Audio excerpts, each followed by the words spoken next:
Laois held his nerve with that putt. He finishes at 13 under par, which is good enough for at least a share of second place. He's grimacing slightly because he knows he had chances, but that's a final round 70, and Lowry finishes at 13 under par.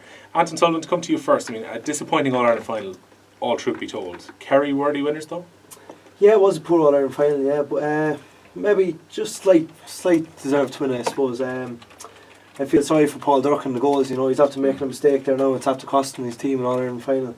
But Kerry probably just edged out, but probably just a better team in the end. But Donegal were lucky not to come down near the end there and get a goal, so Kerry were just about lucky to hold on at the end. Well, if you were Durkin, I mean, you're going to have nightmares probably for years about that. He was very important in 2012 when they won the All-Ireland title, but that's a huge individual mistake to make. Oh, a huge individual mistake. Even going back to 2009 when Colossian Skelly got the goal against us with Derry, he wasn't even in the goals, and I still have nightmares about it, so I know how he's going to feel about that. So, you know, I do feel sorry for him.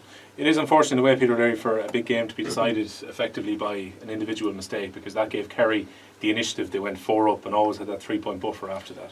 Yeah, it was, but it was probably such a poor game with kind of so many mistakes during it that it's not really any surprise that it was a mistake that cost one of the teams. It was just a very poor game to watch, and it is unfortunate for the goalie that it was such a howler, probably 20 yards out, and I'd say Paul Durkin now, I'd say that could be the last we'll see of him maybe in Donegal. I'd say he's done his time now at this stage, and in one way it's awful to see a man like him that's given his service kind of ended on that note if he does. Well, Peter, you made a fair point that last year Mayo's physical trainer, where has he gone this year?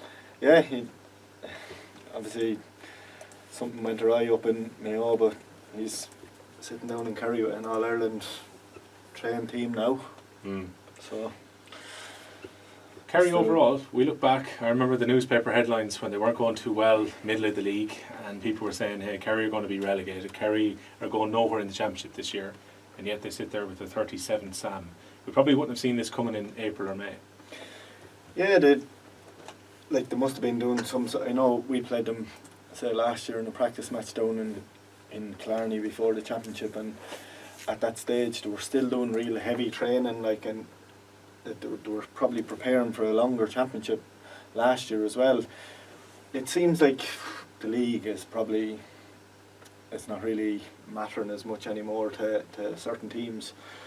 I suppose Donegal in Division 2 would matter to them because they wanted to get up to Division 1, and maybe all that kind of made them look a bit tired there for the last 15 minutes. They never really looked like they were going to beat Kerry for the last 15 minutes. They seemed out on their feet, but yeah, Kerry, against what everybody thought, they've come back now and there's an All-Ireland for them, and nobody will be grudged them of it, I think, anyway.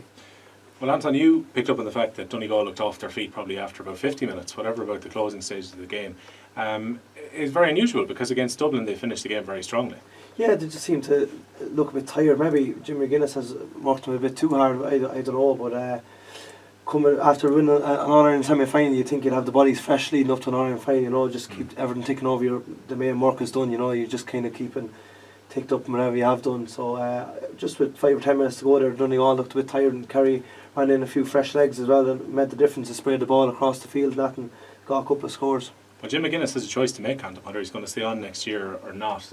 My suspicion would be he'd probably be hungry to try and get them back to an All-Ireland again.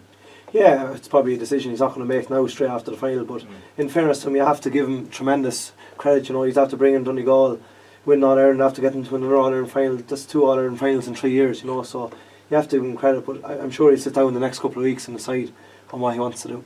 Peter, a few people are saying on Twitter at the moment that Dublin probably kicking themselves. If Dublin had got to that final, they would have fancied taking on Kerry big style.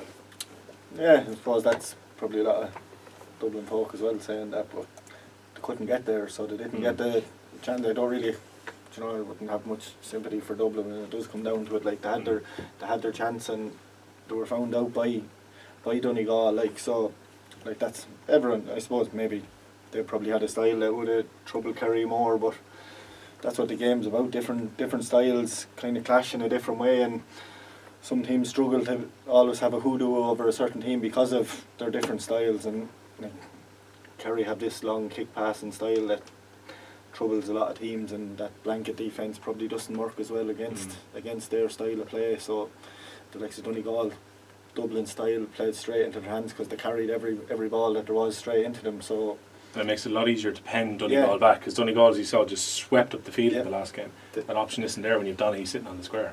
Yeah, like the Kerry half back line probably held themselves a lot more than the Dublin in the semi final, and it didn't really give Donegal a chance to, when they were running, to get in behind them. So that was a good tactic. But obviously, Fitzmaurice had that figured out from watching Dublin, that the half back line charged forward, and he said they're not going to make the same mistake to leave all that space for them to run into.